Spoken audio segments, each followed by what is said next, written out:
Estamos de volta! E aí, turminha? Tudo bem com vocês? Professor Anderson Baciotti, chegando para mais um vídeo, eu vendo aí os comentários do pessoal ansioso, né, para a correção da nossa prova. Então, tô chegando, tá? Então é aquele velho dilema, né? Faz uma prova, dá um tempo, né? Desabastece ali um pouco a cabeça. Para quem está estudando realmente, né? Para quem está estudando, então tem direito de tirar essa semaninha para colocar a cabeça em ordem, não é isso? No final do vídeo comento com vocês quantos pontos eu fiz, né? Eu tive uma queda no meu percentual de acertos, né? Mas é isso aí, faz parte do jogo, né? A gente dá umas derrapadas e uma hora a banca pega a gente. Então a gente tem que estar preparado para isso. Então eu vou apresentando para vocês aqui, né, um pouquinho da correção do nosso DPEB 2, tá? Depois eu vou lançar um vídeo. Já adiantando, tá? Já vou deixar no link para vocês poder pegar a prova dos vestibulares, tá? E dentro ali também vai ter as provas de diretor, de supervisor, que eu também consegui essas provas com gabarito, tá bom? E eu vou fazer o comentário de cada uma delas. Para quê? Para que a gente tenha cada vez mais questões da VUNESP, né? Então, assim, a lógica é a gente ir melhorando, tá? Então, depende também de cada um de vocês na preparação de vocês, tá? Que mais de recadinho? Não se esqueça de se inscrever no nosso canal, tá? Ativa o sininho aí das notificações e avisa os amigos, porque nós estamos chegando a quase 4.000 inscritos já no nosso canal, tá bom? Então nós vamos fazer o quê? Hoje nós vamos fazer a correção de biologia não, da parte pedagógica que caiu na minha prova de biologia. Então vai ser a de PEB 2. Depois eu vou fazer a correção de PEB 1 aqui no canal, então o próximo vídeo. Depois eu vou fazer ou de supervisor ou de diretor. E depois eu faço a outra que ficou, que ou vai ser de supervisor ou vai ser a de diretor, tá bom? E vou produzir um material também um pouquinho mais forte do Lemov, tá? É um material que eu ganhei de um amigo, tá? Então tem ali um pouquinho os resumos e tal. Eu vou tentar fazer um vídeo com ele, aqui é muito extenso, turma, tá?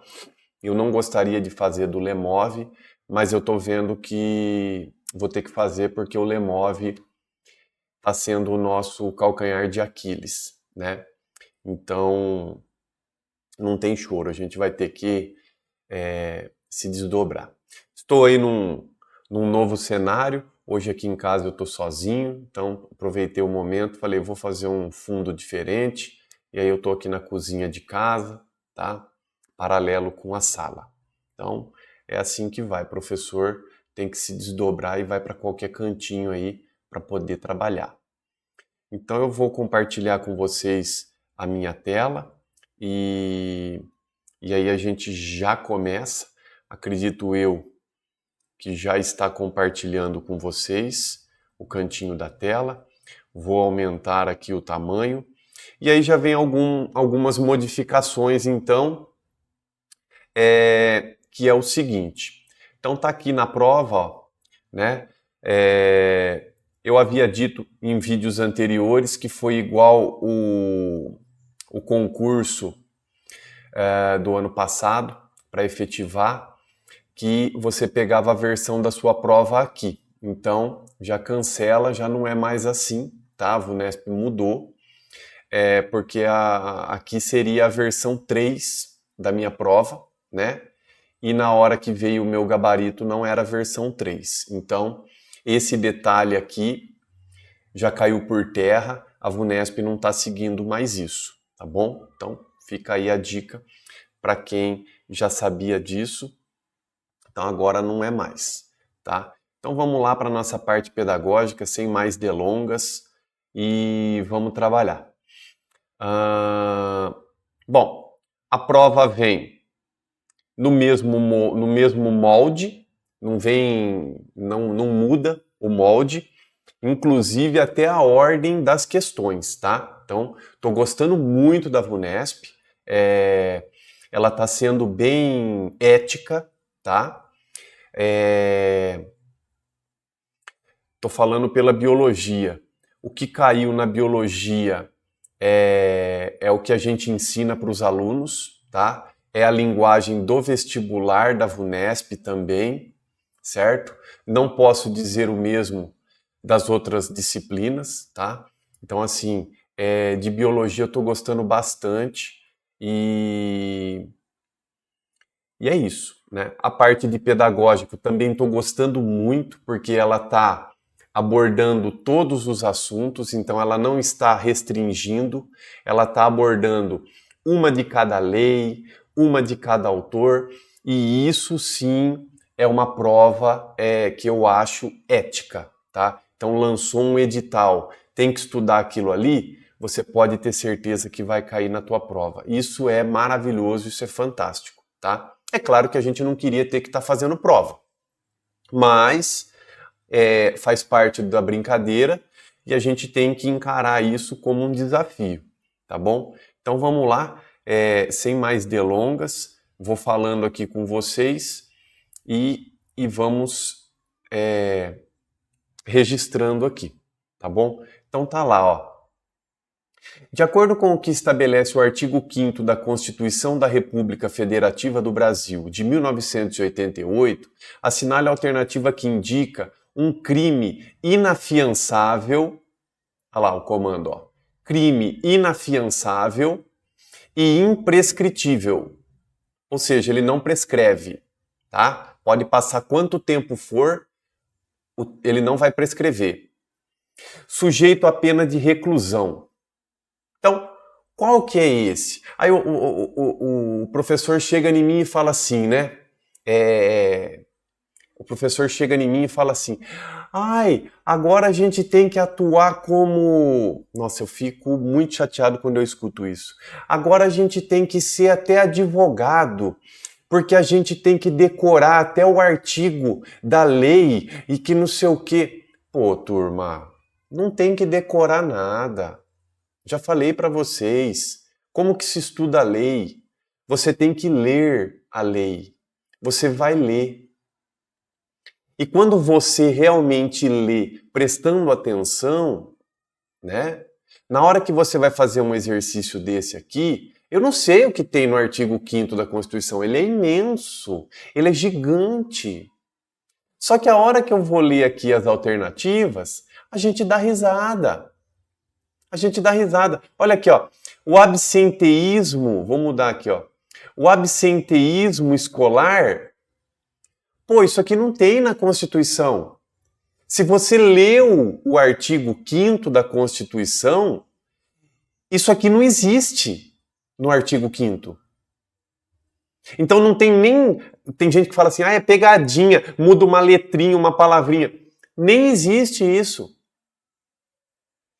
A associação com finalidade ideológica. Nem tem isso aqui na Constituição. Está vendo? O furto famélico. O que é famélico, meu Deus? Que não existe isso também na Constituição, no artigo 5º, em lugar nenhum que eu já li a Constituição, nunca vi isso. Atentado contra o nacionalismo, a mesma coisa. Agora, na hora que eu li a questão, eu dei risada. Eu comecei dando risada na prova. Literalmente. Por quê? A prática do racismo. Né? Então isso aqui está lá. Que a prática do racismo ela é crime inafiançável e imprescritível. Está lá do jeitinho que está escrito aqui, ó. Então eu não preciso decorar os artigos. Eles vão colocar os artigos com a finalidade de um possível recurso, tá? Então, eles têm que apontar da onde eles estão tirando. mas não que a gente tem que memorizar. Nem advogado precisa disso, né? Tanto que eles têm o código deles lá para poder fazer de leitura. Tá bom, turma? Então, ó, é foco na leitura. Então, ó, caiu mais uma de Constituição, ó. Aí, ó. A 2. Pausa, tenta responder, né? Quem não fez, né? Quem fez, aí já vai um pouquinho mais viciado, né, do que as outras pessoas, ó. Durante a pandemia da Covid-19, as escolas viram-se obrigadas a adotar o ensino remoto, devido à suspensão das atividades presenciais ao longo dos períodos significativos. Tendo em vista o que estabelece a Lei 9394, que é a LDB, especificamente no parágrafo 4º do seu artigo 32, é correto afirmar que tal adoção no contexto do ensino fundamental, meu Deus, parágrafo 4º do artigo 32, eu tenho que decorar? Não, eu não tenho que decorar. Eu tenho que ter feito a minha parte, eu tenho que ter lido a minha LDB. Eu tenho que ter lido, né? E esse é um artigo praticamente que me chama muito a atenção. Por quê?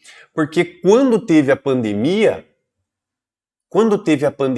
e todo mundo saiu de atividade remota, eu falei assim, o negócio já estava na lei há décadas atrás. Nunca que a gente fosse imaginar que fosse acontecer algo desse tipo. E aconteceu, né? Então, olha lá. O que acontece? Não encontra respaldo na referida lei? Mentira! Tem respaldo sim. Tem respaldo sim. Encontra respaldo na referida lei que prevê a utilização do ensino à distância como complementação da aprendizagem ou em situações emergenciais. É essa. Tá desse jeitinho na LDB. Então, quando eu estava fazendo o que eu li, eu falei, nossa... Aí eu marco uma bolinha aqui, logicamente, na humilde, sempre, e vou ler as outras. Não encontra respaldo. Aí eu falo, mentira, tem respaldo sim. Se tiver uma pandemia, a gente vai ter o trabalho remoto. Encontra respaldo na referida lei que prevê a utilização do ensino à distância na modalidade síncrona como alternativa equivalente ao ensino presencial. Esse finalzinho aqui, ó, já está errado, ó. Então a gente tinha o quê? Que ter lido a lei.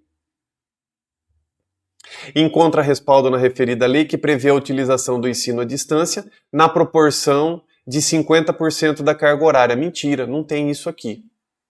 Tá vendo? Então aí você vem aqui, ó. Encontra respaldo na referida lei que prevê a utilização do ensino à distância como complementação da aprendizagem ou em situações emergenciais. É isso que a gente faz. Então a gente pode fazer um grupo no Teams, a gente pode fazer uma atividade com os alunos, está na lei, né? E em situações emergenciais. Teve um desastre ambiental, ninguém vai poder ir para a escola naquele período, então é por isso que tem na lei, né? Então é interessante isso. Então, difícil a questão? Da parte de legislação, na minha concepção, né, que é a parte mais simples que a gente tem que ver, o que é simples, o que é mais complexo, tá? De tudo isso, se você está errando lei, você está dando questão para a VUNESP.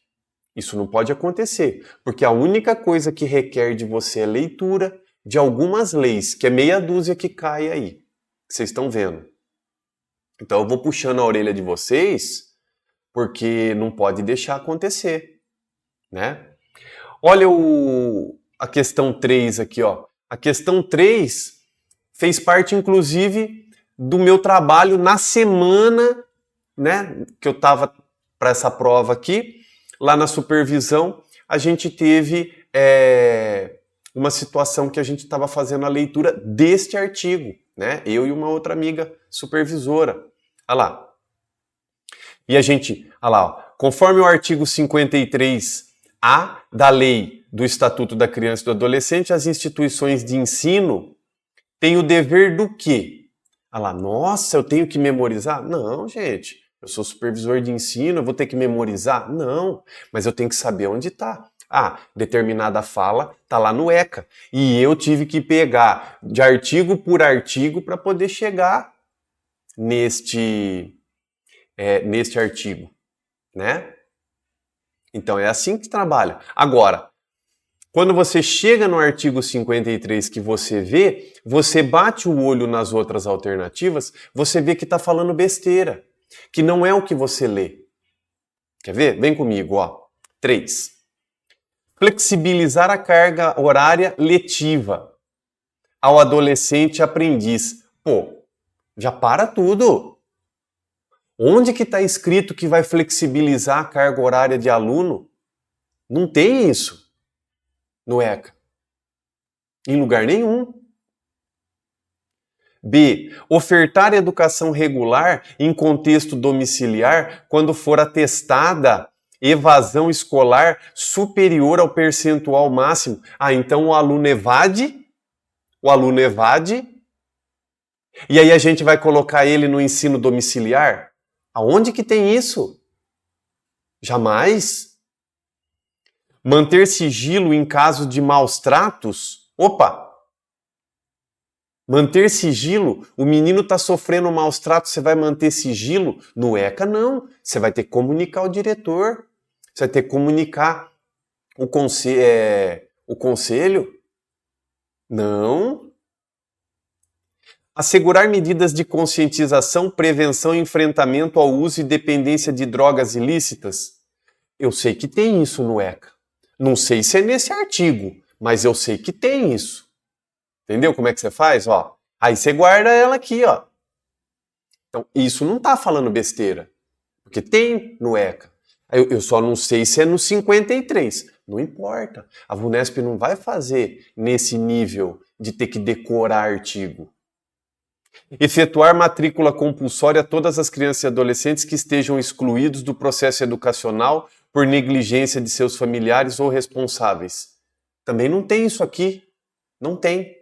Então você vem e marca aqui, ó. Assegurar medidas de conscientização, prevenção e enfrentamento ao uso e dependência de drogas ilícitas. Né? E tem um outro artigo também, beirando aí o 53, 53B, que a gente tem que fazer um trabalho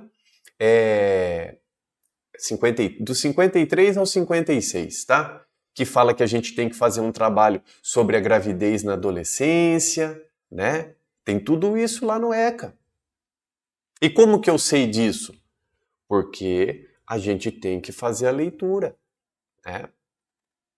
E eu venho orientando vocês aqui. Então, perder uma questão dessa para a VUNESP? Não pode.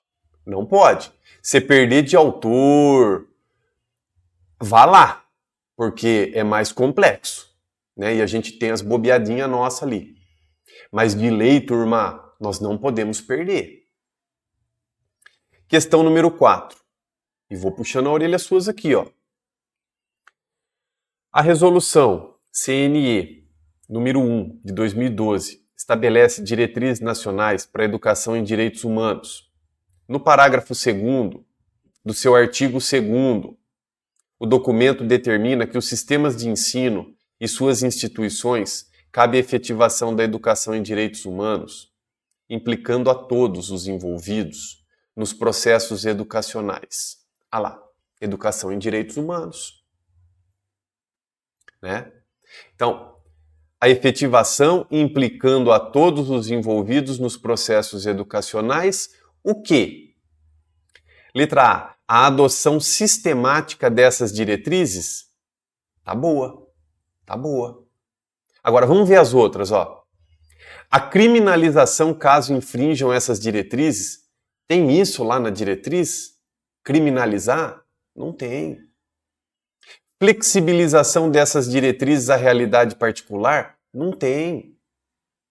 Reformulação ativa dessas diretrizes? Você acha que vai reformular as diretrizes? Não. A opção voluntária pela adesão a essas diretrizes? Não, meu. É educação em direitos humanos. É obrigatório. Então a gente vem e marca, ó, a adoção sistemática dessas diretrizes, né? E todo mundo falando da educação em direitos humanos de forma transversal. Tá lá no documento.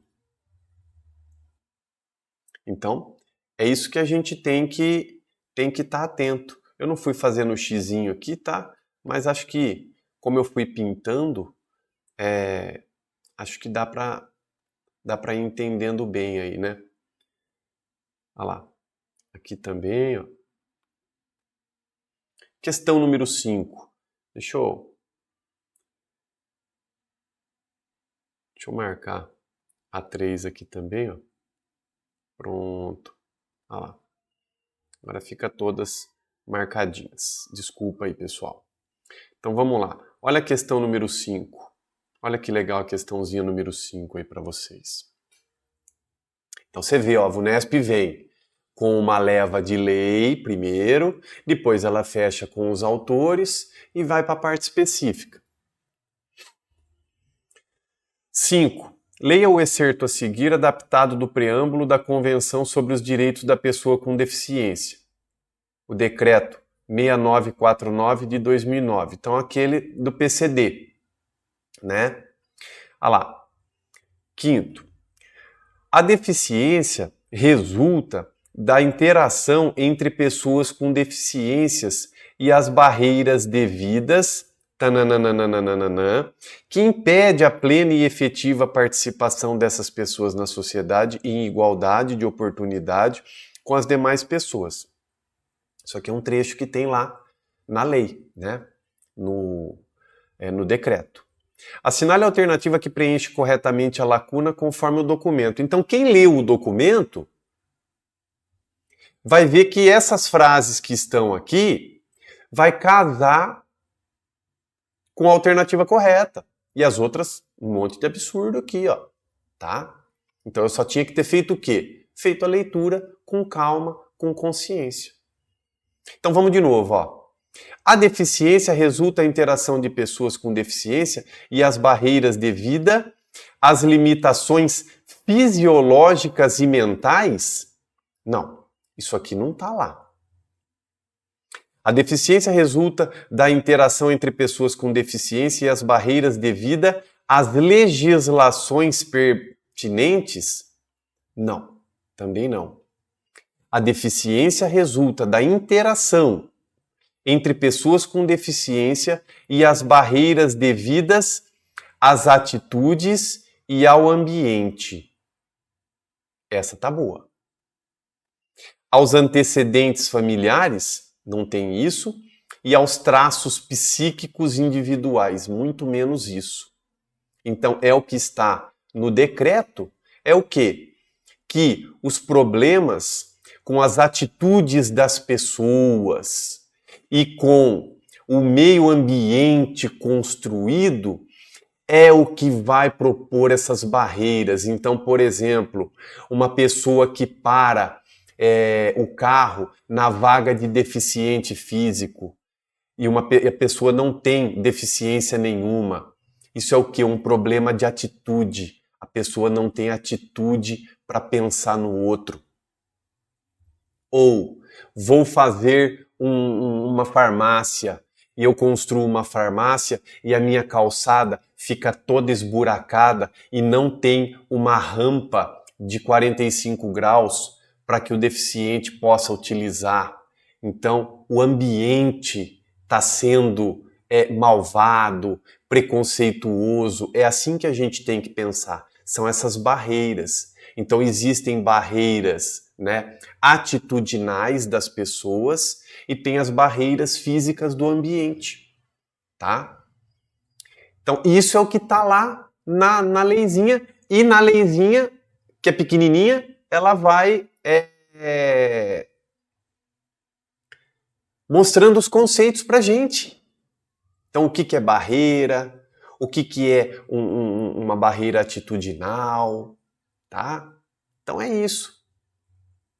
Importantíssimo isso. Por isso que as escolas hoje colocam elevadores, né? É porque eles querem, porque é lindo. Não, é porque está na lei. É porque a lei preconiza. Nós temos que mudar as atitudes dentro das escolas. Nós temos que mudar o ambiente dentro das escolas. Tem que ter rampa de acesso. Mas eu não tenho nenhum aluno com deficiência. Não importa. Um dia pode ser que tenha. Tá? Então tem que adaptar, os prédios públicos têm que ser adaptados. Tudo isso está lá na lei. Olha a lei número 6 aqui, a questão número 6. Lei 13.445, lei de imigração. Olha lá, uma de cada uma ele foi colocando. Claro que acho que repete uma ou outra ali, né? Em seu artigo 3º, aí o aluno começa, meu Deus, artigo 3º, o que é? Meu, artigo 3º está no comecinho da lei. Está no comecinho. Se você não conseguiu ler a lei inteira, você está no lucro. A VUNESP colocou os primeiros artigos. Estabelece princípios e diretrizes para a política migratória brasileira. A esse respeito, o inciso 10 do referido artigo prevê expressamente a inclusão social, laboral e produtiva do migrante. Por meio do quê? Por meio do quê? Então tá lá na lei, do jeitinho que tá aqui, ó. Por meio, e aí vem. Né? Se você pegar na lei, e aí vem. Por meio do quê? Da atuação de associações de imigrantes.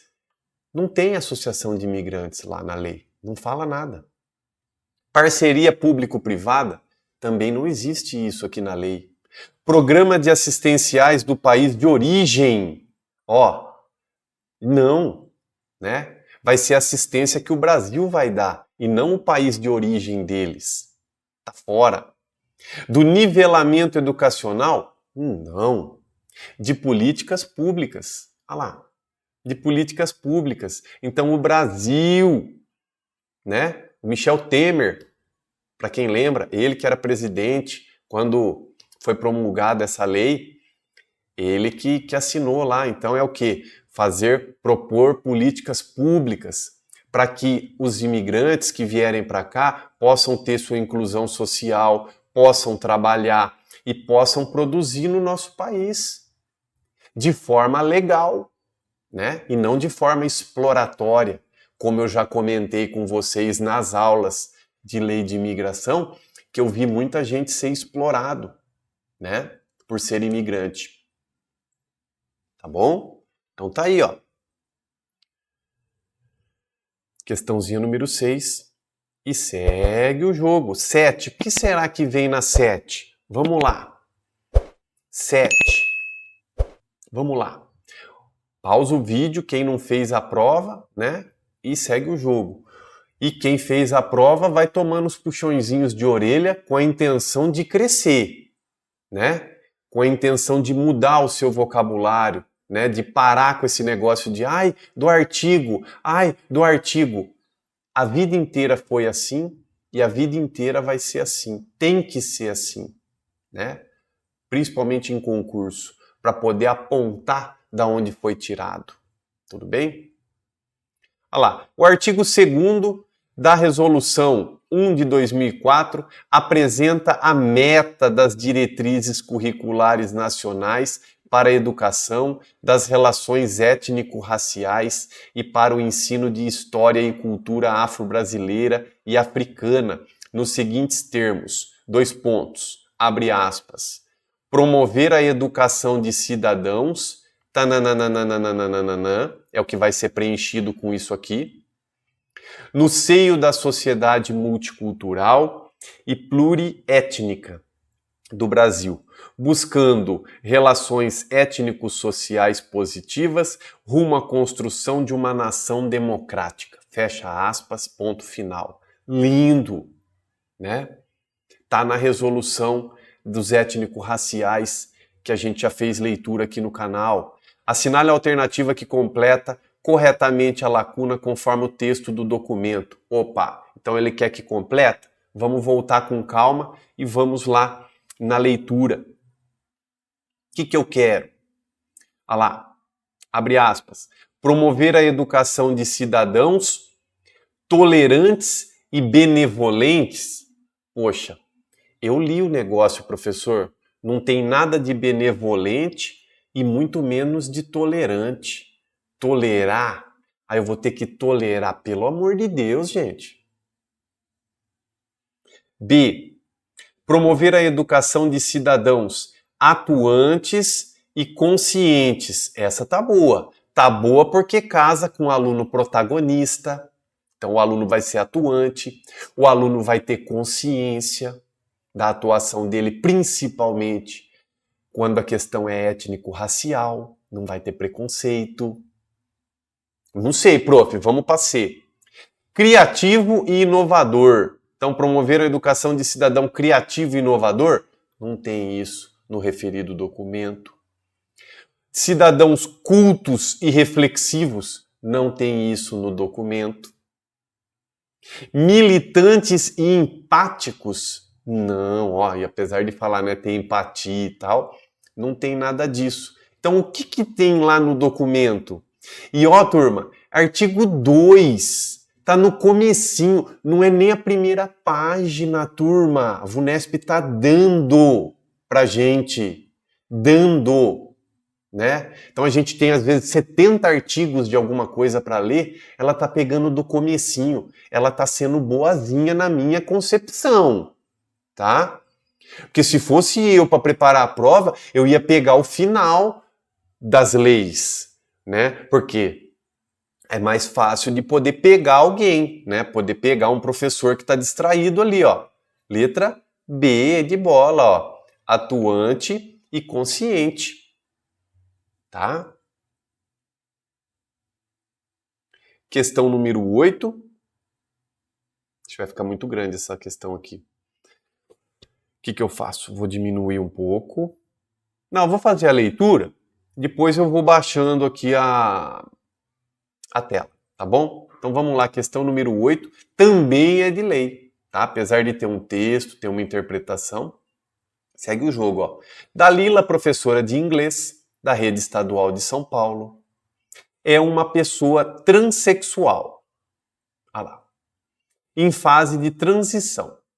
No início do ano letivo, ela solicitou uma atualização do seu cadastro na secretaria da escola, indicando o prenome. Opa! Falou do prenome? Você já sabe que é da legislação de transexuais, pelo qual agora se identifica. A comunidade escolar prontamente passou a se referir a Dalila pelo prenome indicado. No entanto, um professor e um aluno têm se recusado, nossa, a adotar a escolha do tratamento nominal feito por Dalila, chamando-a pelo prenome masculino pelo qual a conheciam antes. Considerando o que estabelece o parágrafo 1º do artigo 2º do Decreto 55588 de 2010 sobre o tratamento nominal das pessoas transexuais, é correto afirmar que letra A, apenas a conduta do professor fere as determinações do documento, segundo o qual servidores públicos deverão tratar a pessoa pelo prenome indicado. Acabou. Acabou. É isso que está escrito lá, né? Então fala o quê? Lá fala do funcionário público tratar a pessoa pelo prenome. Não fala a obrigatoriedade do aluno, não fala da obrigatoriedade do pai, da mãe, do vizinho, não.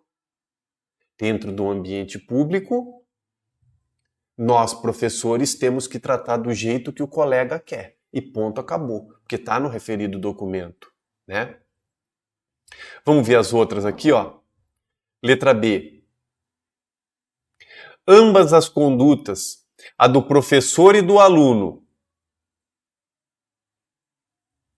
ferem as determinações do documento que obriga todos os cidadãos a tratar a pessoa pelo prenome indicado. Às vezes a pessoa poderia se confundir aqui, né? Ela poderia se confundir aqui, se ela não fez a leitura da lei, né? Mas aqui, ó, no caso o aluno, né? Então não é todos, tá bom? Apenas a conduta do aluno. Não. Conduta do aluno não. Do funcionário público, que é o professor, que está errado. Ambas as condutas, o professor e o aluno, convergem com as determinações do documento que exige a adoção do prenome indicado apenas em atos escritos. Mentira. Nada a ver. Ambas as condutas, o professor e o aluno, convergem com as determinações que recomendam a adoção do prenome indicado apenas após a transição ser concluída. Também não. Em qualquer momento, antes de transição, qualquer coisa, tá, turminha? Ele determinou, tem que seguir, tá na lei. Olha lá. Então, apenas a conduta do professor fere o qual servidores públicos deverão tratar a pessoa pelo prenome. Então, é servidor público, né? Então, um policial, né? Ele vai ter que tratar com o prenome indicado, tá bom? Então, é só se ater a esses pequenos detalhes aí. Então, vamos lá. Questão número 9. Acho que a 9 está aqui para cima agora. Vamos lá, turminha. Sem preguiça. E é assim, correção de prova é o momento da gente se estapear, tá? Vamos lá. De acordo com a política de educação especial do Estado de São Paulo, o oferecimento de oportunidades de aceleração de estudos, consubstanciado na adoção de estratégias educacionais que respeitem a diversidade de habilidades e ritmos de aprendizagem, é aplicável a um grupo particular entre os estudantes elegíveis ao serviço de educação especial. Trata-se especificamente dos discentes, alunos com. Então, tem a sala do AEE, né? Ela é utilizada pelas nossas crianças que estão num processo de inclusão. Legal. Só que, se eu quero fazer uma aceleração de estudo, com quem que o AEE vai ser possível? As pessoas com deficiência física? Não. Com deficiência visual e baixa visão? Não. Com transtorno de déficit de atenção e hiperatividade? TDAH? Não. Com TGD e transtorno do espectro autista? Não. A aceleração é feita com quem tem altas habilidades e superdotação. Com eles. É com eles que nós vamos propor atividades desafiadoras para acelerar o aprendizado deles, né, naquela estrutura que ele tem facilidade. É em arte, é em biologia, é em química. Então tá lá, ó. O detalhe aqui da questão é esse, ó. Aceleração de estudos dentro da perspectiva da educação especial. Então, com quem que eu vou acelerar? Com altas habilidades e superdotação. E com os demais aqui, professor? Com os demais, nós vamos romper barreiras. Nós vamos estimulá-los para romper as barreiras que dificultam a possibilidade de inserção desses alunos. Ó, ficou legal, hein? Então, vamos lá. Questão número 10. Olha só, a 10. Questão número 10. Linda questão 10, ó. Em sua meta 6, no Plano Estadual da Educação, estabelece o compromisso em assegurar a educação de tempo integral em, no mínimo, 50% das escolas públicas, de forma a atender pelo menos 25% dos alunos da escola básica. Então, isso aqui a gente viu numa aula, de Plano Estadual de Educação. Fiz todas as 21 para vocês, discutimos as 21, né? Para tanto, nas estratégias da referida meta, considera-se que a permanência do aluno, olha o que eles cobraram, gente, em tempo integral na escola, passe a ser igual ou superior a. Então, quanto tempo que o aluno vai ter que ficar na escola no período da escola PEI integral? Letra A, 7 horas diárias durante todo o ano letivo. Igual ou superior a 7 horas diárias durante todo o ano letivo. Tá aqui, ó. É isso que vocês que estão na PEI estão vivenciando. Eu não estou na PEI, né? Eu estou no regular. Mas eu vejo os colegas. Os alunos ficam mais tempo dentro da escola. Não é isso? Então, igual ou superior a 7 horas. Então, tem PEI que fica até um pouco mais, pelo que a gente vê aí pelos cálculos, né? Agora, no mínimo, é 7 horas aí durante todo o ano letivo. Tá? Agora, como que você poderia fazer nessa daqui, ó? Na hora que você lê o plano estadual, não tem nada desses negócios aqui, ó. 75% dos dias letivos, 6 horas diárias. 6 horas diárias dá ensino regular, né? Outra aqui, ó, que você joga fora, ó. 75%, então você ficaria na dúvida entre a D e a A. Você não podia ficar na dúvida entre outra, né? Então é assim que você vai fazendo também. Questão número 11. Questão número 11. Ah lá, vamos lá. Tá certinho aqui? Então vamos.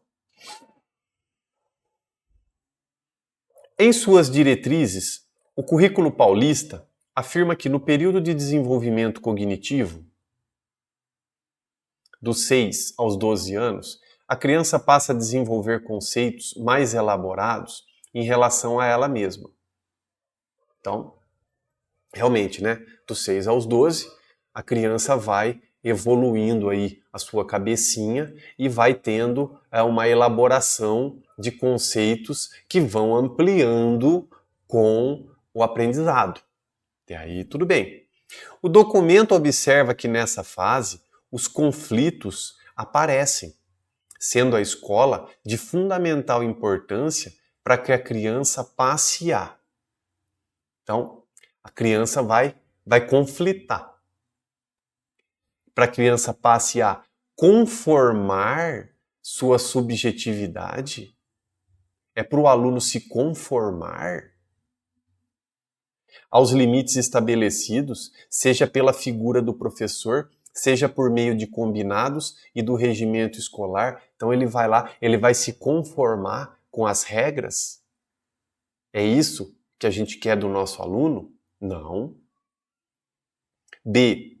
Harmonizar-se com o coletivo e com sua comunidade de forma a construir uma experiência escolar livre de conflitos. Mas você está falando que o conflito aparece.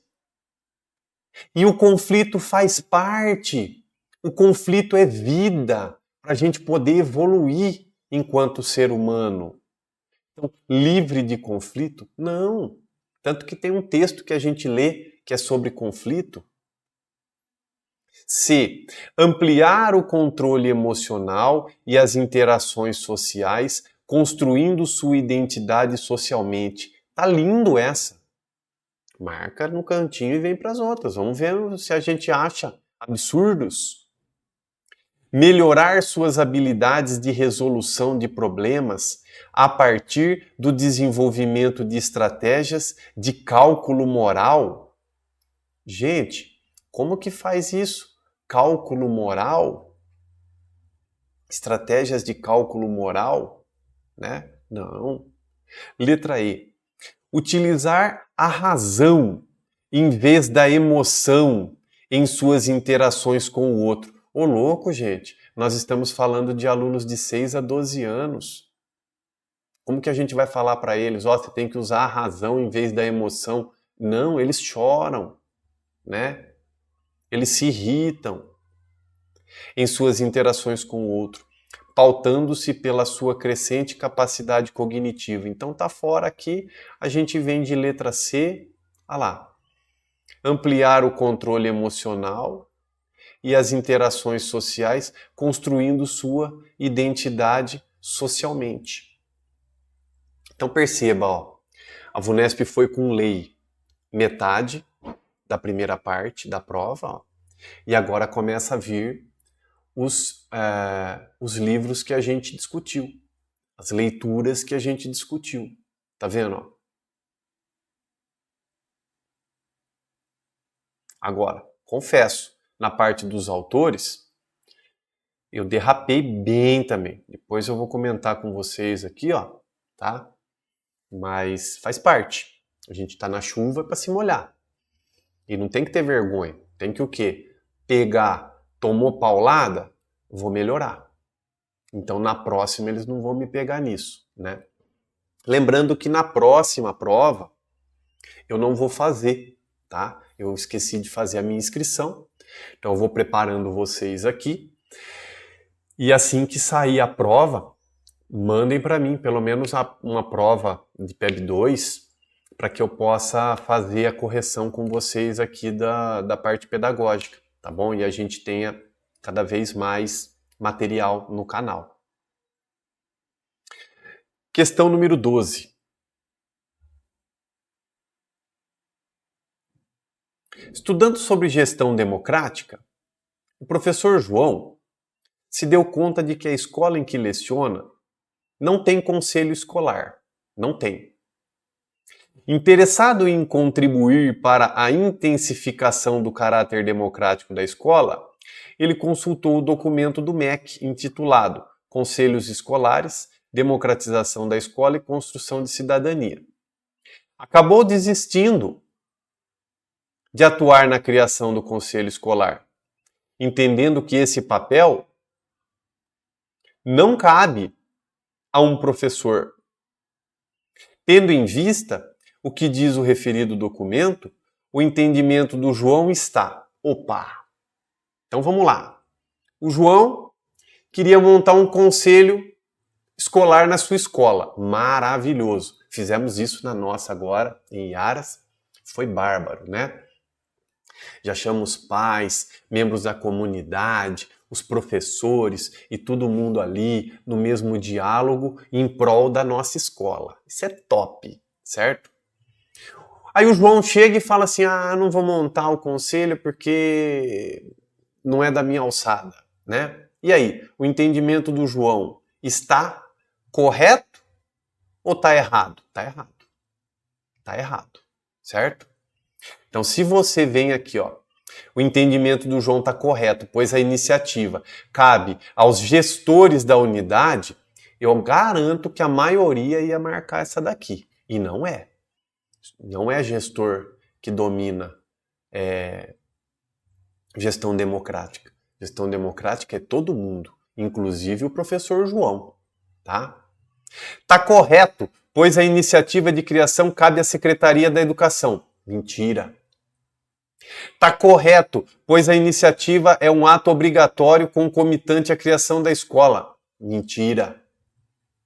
O professor João está equivocado, pois a iniciativa de criação do conselho escolar cabe ao diretor da escola ou a quaisquer representantes dos segmentos da comunidade escolar e local. Tá linda essa. E equivocado, pois a iniciativa cabe especificamente aos professores, assegurando seu protagonismo e sua primazia na deliberação desse órgão. Não é especificamente dos professores, é a letra D que a gente marca. Então o João está equivocado, pois a iniciativa de criação cabe ao diretor da escola ou a qualquer representante dos segmentos da unidade escolar e local. Beleza? Então a escola tem que ter o seu conselho ali para poder fazer as discussões, os regimentos e tudo mais com os familiares tá? Com os alunos. E vamos embora, ó. 13.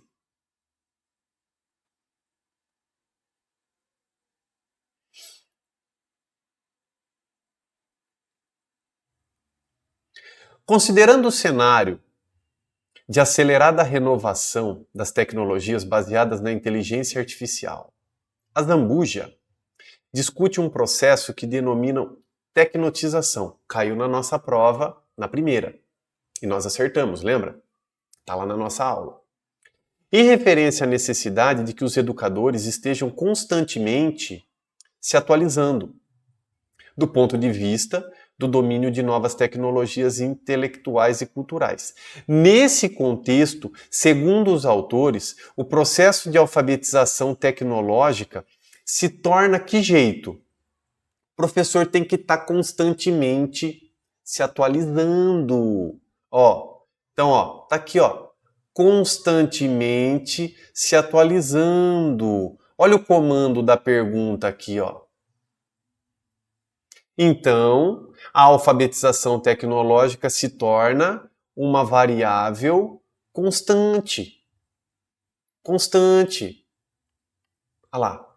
Cabe a nós estarmos nos atualizando, buscando informações na internet, fazendo cursos e por aí vai. Legal? Tranquilo, ó. Lógico, teve umas aqui que a gente dá bobeira e tudo mais. Então, lê com calma, né? Pega o comando da pergunta. Olha a 14 aqui, ó. Vou dar uma diminuidinha aqui, que eu acho que daí dá pra... Nem assim não dá, turma. Ó, fica muito pequenininho para vocês. Vamos fazendo assim, então. 14. Aí eu rolo para baixo aqui, ó. A respeito da avaliação na educação, Soares et al. Relata: diversos autores mostram como são de diferentes origens as dificuldades com o uso da categoria resultados. Então, ó, categoria resultados para a análise da instituição escolar, e como todos nós que trabalhamos em escola não fomos preparados para analisar os resultados do processo escolar. Acostumamo-nos a pensar como cada um desses processos deveria funcionar e quais recursos são necessários. Mas não se seus resultados atendem aos alunos e à sociedade. Em conformidade com a reflexão do autor sobre o tema, assinale a alternativa correta. Então está falando da avaliação institucional. Bora comigo. Letra A. Analisar os processos escolares pelos seus resultados é inútil. Pô, se você marcar um negócio desse aqui, que essa daqui é correta, você está indo contra a educação. Por quê? Você está indo até contra a nossa aula aqui. Por quê? A gente tem que analisar os erros para a gente poder melhorar. A gente tem que discutir a nossa prática. Então a A está fora. B. A ideia de resultado está associada a uma visão meramente instrumental da instituição escolar. Não é meramente instrumental, tanto que o nosso foco é melhorar a aprendizagem dos nossos estudantes. C. Medir os resultados dos processos escolares é fundamental, embora seja sempre algo injusto e excludente. Não, o erro está aqui, ó. Onde é injusto e excludente? Pelo contrário, a gente vai ver o aluno que está errando, vai descobrir a dificuldade dele e vai melhorar. Aferir resultados por meio de medidas é útil quando se trata de uma única sala de aula, mas não em um sistema que conta com milhões de alunos. Então o SARESP serve para nada? Não, a gente vai analisar a sala de aula, a gente vai analisar o aluno por aluno, a gente vai analisar a escola, a gente vai analisar a diretoria de ensino, a gente vai analisar, olha o Saeb, a gente vai analisar o Brasil como um todo. Então, tá fora. Vai sobrar a letra E. Todo estudante tem o direito de ser avaliado, sendo que a avaliação começa com a caracterização dos resultados escolares. Lindo! Então, a gente, sabendo dos resultados escolares, a gente prepara o nosso material para os nossos alunos. Ó. Olha lá, todo estudante tem o direito de ser avaliado, sendo que a avaliação começa com a caracterização dos resultados escolares. Linda questão, hein?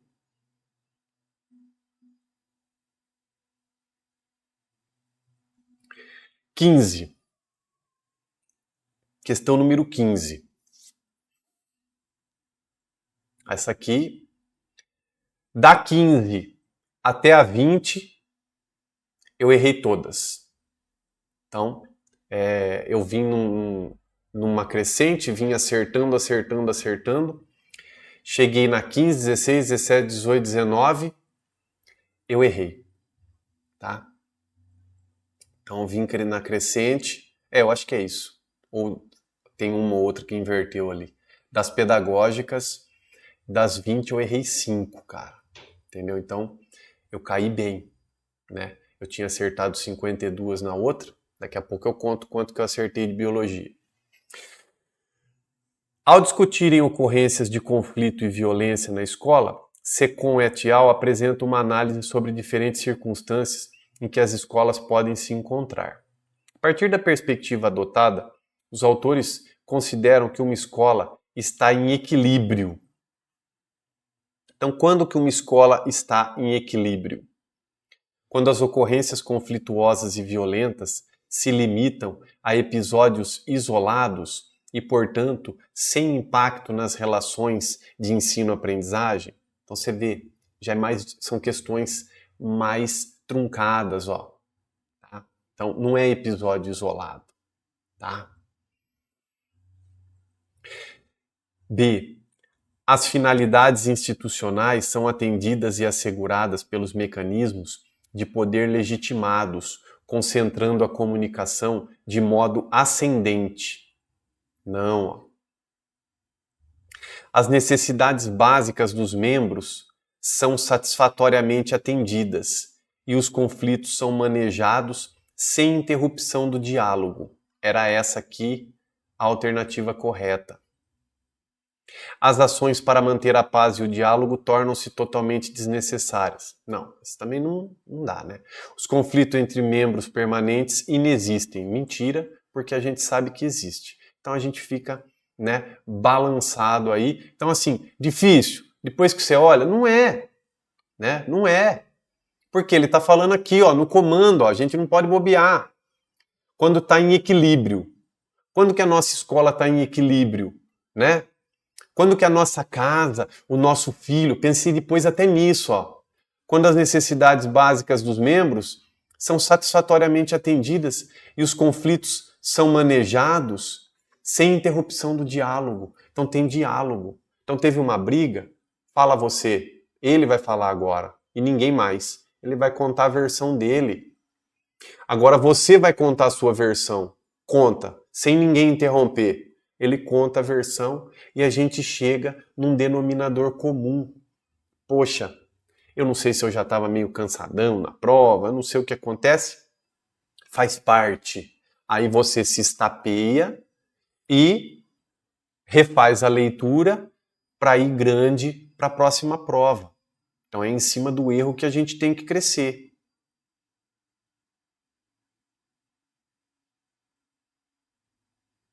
Questão 16. Essa daqui eu acertei. Foi depois as outras que eu errei tudo.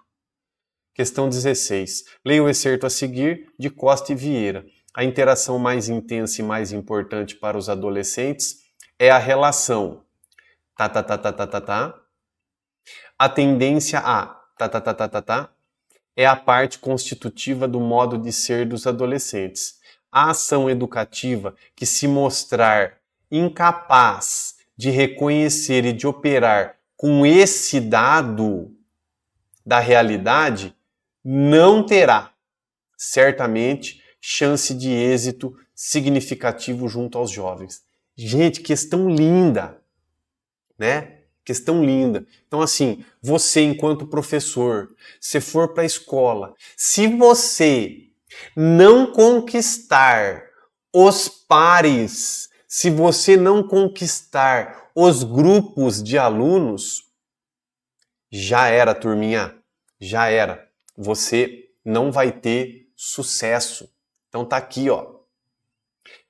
A interação mais intensa e mais importante para os adolescentes é a relação com os seus pares. A tendência à grupalidade é parte constitutiva do modo de ser deles. Entendeu? Tá aqui, ó. Tá aqui, ó. Então nós, na escola, a gente vai ver, eles vão estar no grupinho deles. E repara para você ver, se tem um grupinho ali e tem um líder que não gosta de você como professor, que questiona você como professor, os outros alunos do grupinho também vão dificultar o nosso trabalho. É batata, é o que o Costa e Vieira tá falando aí, ó, tá?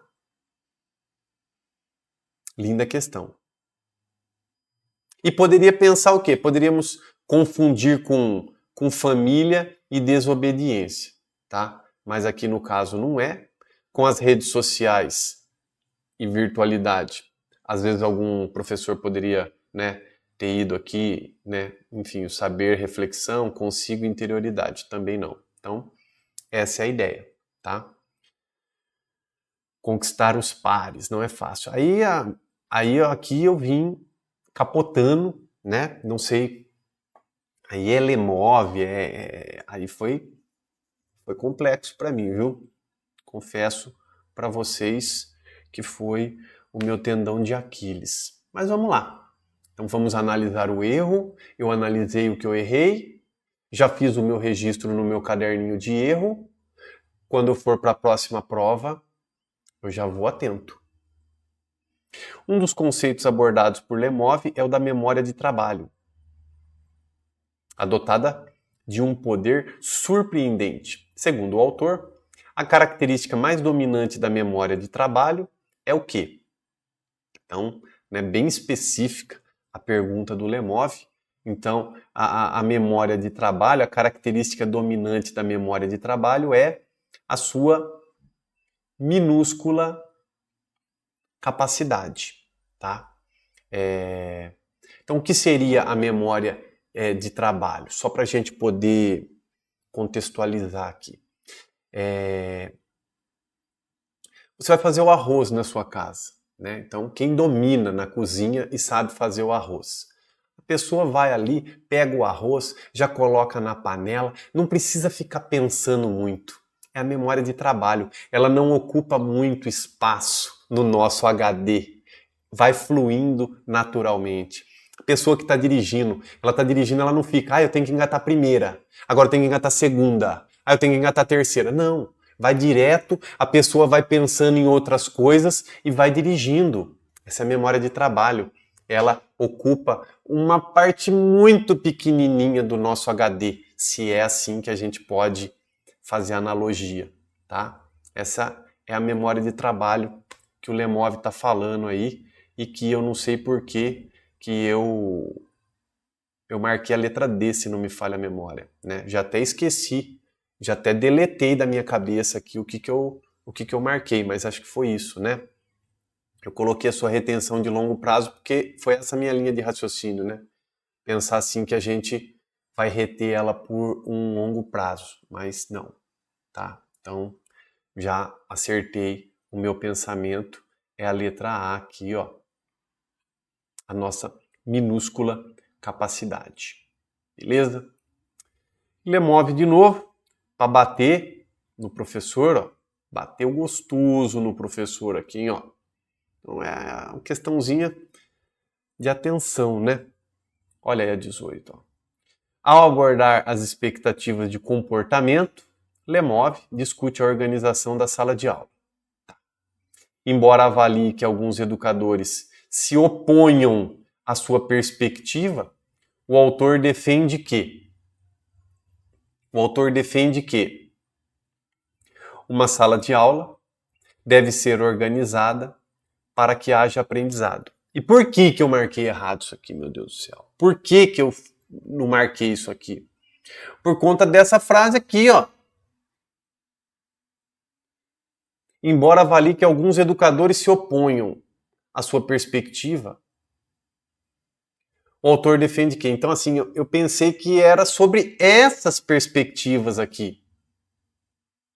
Né? Mas não vem ao caso também agora ficar chorando, querendo discutir o porquê que eu marquei. Mas foi a interpretação minha ali. E eu como professor, eu não vou me opor a uma sala de aula organizada para que haja aprendizado. Eu vou adorar. Então foi por isso que eu não marquei essa daqui. Né, ó. Foi por isso. Perdi a questão. 19 acho que foi para cá, tá? Ó. Marcou ali embaixo, mas ela veio para cá, ó. Olha lá. Mantuan. Até o Mantuan me quebrou. Mas Mantuan faz parte quebrar a gente, né? Porque a Mantuan, na minha opinião, é um dos autores mais difíceis de discutir, tá? Mas essa é a minha opinião. 19. De acordo com a perspectiva de Mantuan, o ensino individualizado, diferenciado para os alunos que apresentam déficits intelectuais e problemas de aprendizagem é uma solução. É uma solução incompatível com os princípios inclusivos, pois não podemos diferenciar um aluno pela sua deficiência. Olha como ela é rigorosa, cara. Ela é radical. A gente tem que ter essa filosofia. Então, olha lá, ó. O ensino individualizado para os alunos que apresentam déficits e problemas de aprendizagem é uma solução incompatível com os princípios inclusivos, pois não podemos diferenciar um aluno pela sua deficiência. A VUNESP foi brilhante em colocar dessa forma a alternativa, ó. Né? Que é o que a gente discutiu, gente. A gente não pode bobear. Até eu bobeei, ó. Tá vendo? A gente bobeia também. Né? Tá falando o tempo inteiro, tá ensinando o tempo inteiro, e a gente vai fazer uma leitura ali, fica meio no turbilhão, a gente erra, faz parte. E tem que ser ético, se colocar, falar assim, eu errei, sou humilde de falar, e vamos melhorar para a próxima. E pau, né? Então, assim, o aluno que tem déficit intelectual é aquela filosofia. Nós não vamos apartar ele. Tá? Porque se a gente apartar ele, nós vamos estar sendo incompatíveis com a escola inclusiva. Porque a escola inclusiva quer todo mundo na mesma sala de aula, né? Todos juntos, o professor ali dentro, ele vai adequar as situações de aprendizagem para cada um, mas todo mundo ali junto. Pois não podemos diferenciar um aluno pela sua deficiência. Linda questão! Mas, ó, você percebe, eu percebo comigo, ó, né? Às vezes é até uma estratégia para eu mudar, fazer 10, vou lá fazer umas 10 de biologia, volto para a mente estar um pouco mais fresca, porque eu vi que o meu rendimento caiu nesse final aqui, ó. E a 20 para fechar, né? Também um soco no estômago aqui, ó, na questão número 20. No prefácio do seu livro, William apresenta uma lista de proposições acerca do feedback. Poxa, legal pra caramba esse livro. Classificando-as como verdadeiras ou falsas. Assinale a alternativa que apresenta corretamente uma das proposições avaliadas pelo autor como verdadeira. E aí a verdadeira, né? Se você for fazendo a leitura aqui, você se confunde, né? E a verdadeira é a letra B. Ao dar um feedback positivo, descreva com clareza o comportamento e o resultado gerado pelo tipo de comportamento que você gostaria de ver repetido. Então você vai fazer o elogio, né? É isso que ele quer dizer. E eu bobiei e perdi essa, né? Depois que a gente vê, a gente fala, nossa, eu perdi essa. Então, é às vezes aquela falta de atenção, né? É aquela vontade de ir no banheiro que a gente fica segurando e quer fazer o negócio correndo, tá? Então são algumas justificativas que eu dou para vocês aí para tentar me acalmar também quanto a isso. Então, fechamos aqui a questão número 20, tá? E depois vem a de conhecimentos específicos de biologia, que eu não vou corrigir com vocês, tá? Mas o meu resultado ficou o seguinte: eu fiz da parte pedagógica na passada, né? Na primeira que teve, eu consegui 52, eu precisava de 36. Não sei se ainda como é que é essa regra aí da evolução, tá? Então, teoricamente, como eu passei na primeira, eu tinha que fazer 42 nessa prova agora. Nessa prova agora eu fiz 50. Então, passei também teoricamente, né? Então, das 50, eu errei 5 da parte pedagógica e das 40 de biologia eu errei 5. Então, deu um total aí que eu errei de 10 questões das 60. Então eu fiquei com 50 pontos nessa daqui. Teoricamente sobra uma gordurinha, né, que é 42. Não vou fazer a terceira agora, mas a outra eu já estou inscrito e aí teoricamente eu também tenho que fazer 42, tá? Que então é duas de 42 para depois subir, tá? Então vou me preparar mais para tentar voltar nos meus 52. Mas se não der também, turma, paciência, tá certo? Se não der, paciência. E a gente vai se acertando no decorrer dos nossos estudos. Então, vou me despedir de vocês, o vídeo ficou um pouquinho extenso, né? É uma análise criteriosa aí. Vou fazer a análise das outras provas de PEB 1, vou fazer aí de diretor, de supervisor, para a gente tá aumentando o nosso repertório da parte pedagógica, que é igual, pelo que eu vi, o deles, tá bom? Então, vou ficando por aqui. Peço para vocês, por favor, compartilhe o vídeo com os amigos, né? Se inscreve no canal para poder estar ajudando a gente chegar em mais pessoas, tá bom? Então, um beijão para vocês e até lá.